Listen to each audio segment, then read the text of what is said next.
Hoje iniciaremos o 6º episódio da série A História do Brasil. No episódio de hoje, a Era Vargas.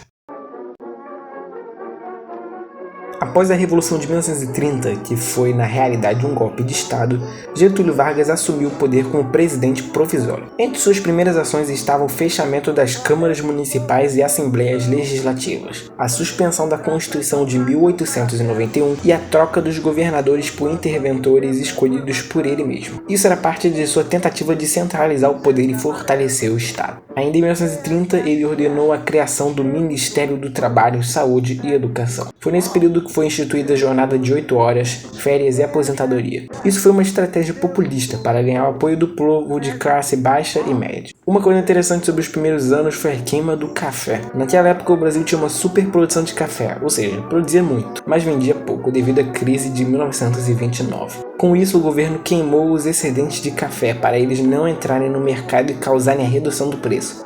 Foram mais de 80 milhões de sacas queimadas.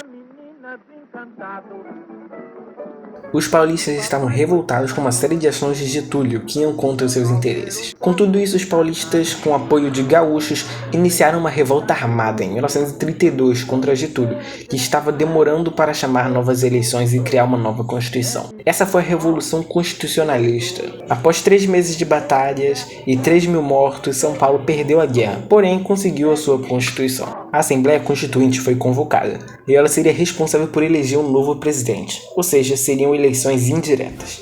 Um dia após a promulgação da Constituição de 1934, 20 de julho, foi realizada a eleição presidencial, e Getúlio Vargas foi eleito com 173 votos, derrotando Borges de Medeiros, que recebeu 59. Sem vice-presidente, seu cargo duraria 4 anos sem direito à reeleição. Em 1935 foi criado o programa de rádio obrigatório, A Hora do Brasil, para falar sobre as notícias do governo.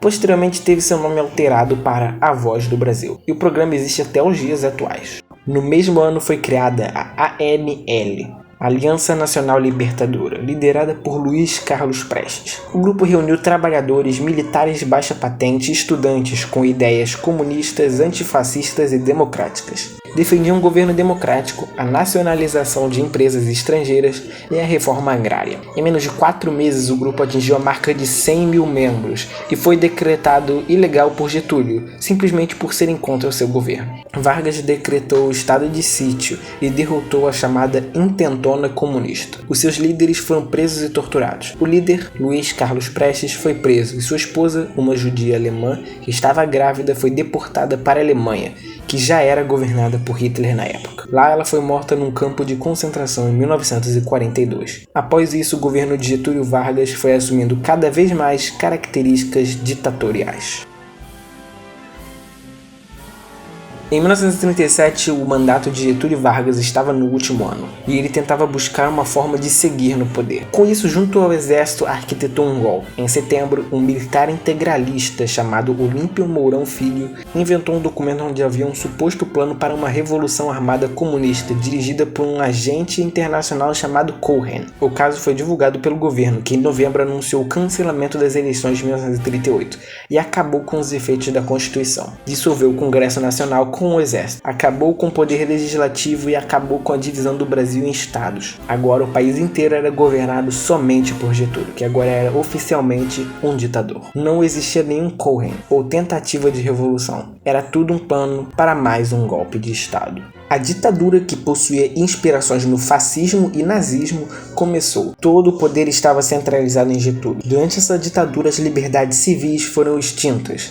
A censura retornou. A repressão política foi enorme. Com a ajuda de integralistas, os fascistas brasileiros, o governo, que na prática era só Getúlio, começou a perseguir e matar comunistas. Em 1938, ordenou o fim dos partidos políticos do Brasil.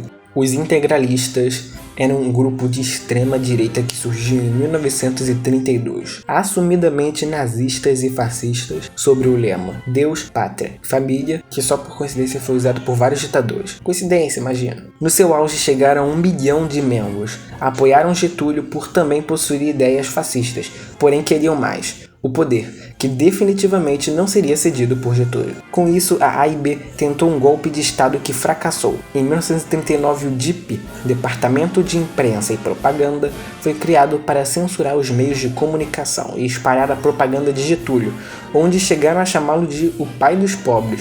A repressão política cresceu ainda mais quando Filinto Müller, nazista, virou comandante da polícia política. Em seu mandato, centenas de pessoas foram presas e torturadas. Como Getúlio Vargas simpatizava com o nazismo e fascismo e possuía relações diplomáticas e econômicas com os países do eixo, o Brasil se manteve neutro no começo da Segunda Guerra Mundial. Os Estados Unidos necessitavam da borracha para a indústria da guerra. Temiam que o Brasil se aliasse ao eixo. Com isso foi desenvolvido o Plano Huber, uma rápida invasão no Nordeste para coletar a borracha necessária. Mas ainda bem isso não foi necessário, já que o Brasil autorizou a extração de borracha e o uso de um aeródromo para aviões americanos após uma série de negociações. Ao longo de 1942, dezenas de navios brasileiros foram afundados por submarinos alemães. Até que em agosto, no intervalo de poucos dias, centenas de brasileiros morreram em uma série de afundamentos. Tudo isso causou comoção nacional e em 31 de agosto de 1942, o Brasil declarou guerra à Alemanha e à Itália. Foram enviados cerca de 25.000 pracinhas, os nomes dos militares brasileiros na guerra, para lutarem na Itália. Eles eram da FEB, a Força Expedicionária Brasileira. Lá lutaram em importantes batalhas e executaram centenas de missões. Uma das histórias da FEB é a dos 3 heróis brasileiros: Geraldo Baeta da Cruz, de 28 anos, Geraldo Rodrigues de Souza, de 26 anos, e Arlindo Lúcio da Silva, de 25 anos. Durante a Batalha de Montese, em 14 de abril de 1945, eles sozinhos lutaram contra mais de 100 alemães durante horas. A batalha apenas acabou quando eles ficaram sem munição. Eles foram mortos. O comandante do batalhão nazista ordenou que eles fossem enterrados com uma placa escrito Drei Brasilianische Helden, ou em português, 3 heróis brasileiros. Com o fim da guerra, a pressão contra Getúlio, que já era grande, começou a ficar ainda maior.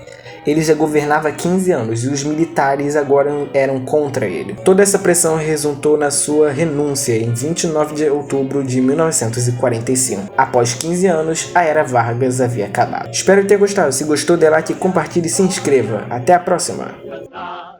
Com ardor e glória, iremos lutar. Cada brasileiro será um fuzil para defender o nosso Brasil. Na triste desdita que o gênio perverso da trinca maldita lançou o universo. Brasil querido, és grande e forte, tu és unido do sul ao norte. Cada